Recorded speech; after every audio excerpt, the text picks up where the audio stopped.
Welcome to this episode of Truth Seekers, where His Grace Bishop Emilianos of Miloa will answer questions sent in by the youth with a member of the youth. Hello Max, thank you for being here today. Would you like to tell us a couple of things to introduce yourself? Oh, sure. So my name is Maximilian. I am a former atheist that converted to Orthodox Christianity over a few years, and I am 23 years old. I am a student. That's about it. I've got a question for you. You ready? Sure. What do we say to those claiming that Christianity is a way of controlling people? Is it? What's your opinion? What do you think?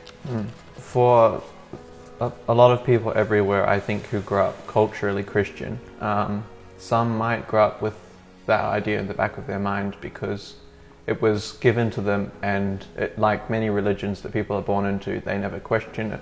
For me, as someone who used to be an atheist or entirely secular, for many years this was my perspective, but as time went on I could see that there were some inconsistencies, which in turn opened up a gateway to delve more into Christianity, and perhaps some of the miracles that seemed completely incomprehensible could be quite easily understood by someone who was willing to set aside their bias, which they happened to be born with or brought up with in the family, entrenched. Only with Christianity it's a little bit of a struggle because society as a whole is not necessarily attracted towards believing in a higher power, especially one that has a set of laws that we should live by. So it's not a control system as far as I'm concerned. Thank you for all the information that you gave us about yourself and about the way you see Christianity. And what comes in my mind when I hear this question, if Christianity is controlling or not, is of course the example of Christ, who gave his life. First of all, he was God, he became human, and then he gave up his human life so that everyone else would be saved. And he didn't force anyone to follow him. He just told everyone, look, I love you all, I'm doing this as a sacrifice, I'm doing this to help you. The door is open, it's up to you, you can either enter or you don't have to. I'm not forcing anyone to do anything. And this is the freedom, this is non-controlling way that God tries to show us the way for our salvation. And if we see spiritual fathers in our days that they try to have followers and they try to govern souls and they try to influence people, I think that's not a true Orthodox spirit, because the Orthodox spirit is that the spiritual father is the connection between the spiritual child and God, but everything has to happen with love and freedom. Otherwise there can never be a connection with God, because God is love and freedom. And we can't force anyone to follow Christ. We can't force anyone to follow us. We can't force anyone to do anything.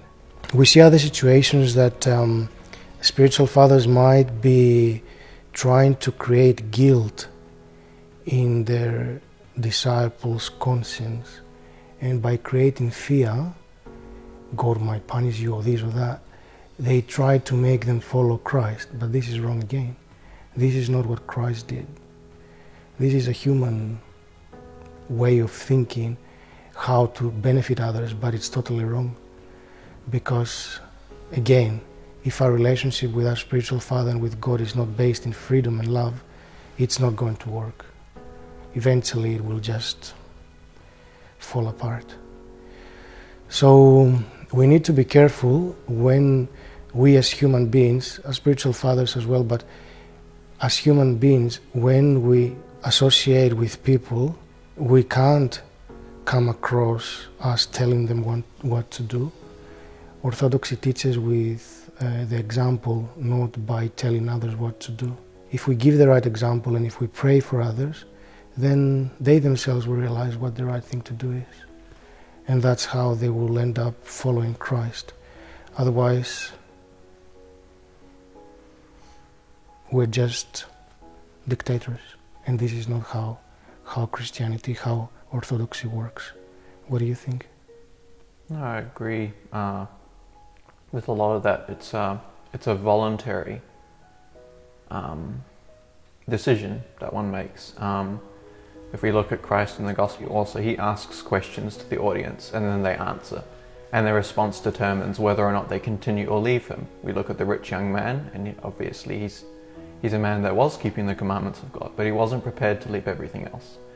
So it can be one of the elements that is quite cult-like. It could be viewed as that by society, to abandon everything that you have, but we must understand that the Gospels are also to be understood spiritually, and it could mean, metaphorically, just put these things aside, whereas let God be the center.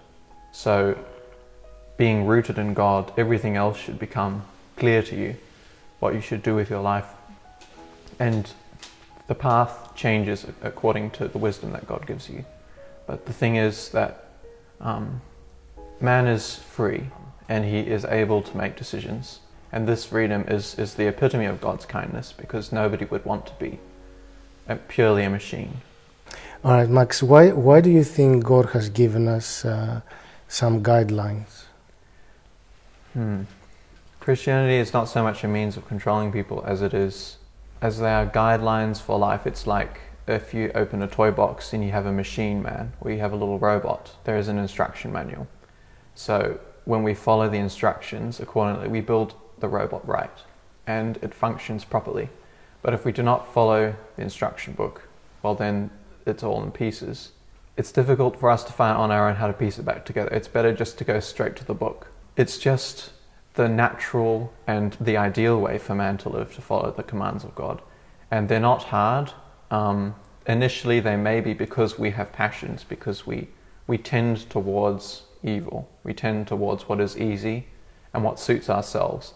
But it's not sustainable as human beings to continue always in this path. For example, it's like a parent and their children.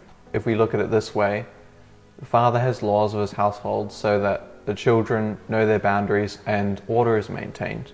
And if we were to break these rules, well then there would be disorder in the household and a lot of effort would be made to clean up the mess. God just wanted man to love one another as much as possible. This is why he says, love God with all of your heart, all your soul and all your mind, and love your neighbor as yourself. Thank you very much, Max. It's very interesting how a young man sees Christianity and the guidelines that God gives us, that they are not to suppress our freedom, but they are to guide us to be free. And I wish everyone could see this, because if we don't, we basically waste our chance to be free in this life. And this life is very short. Thank you very much for coming today, Max. Thank you.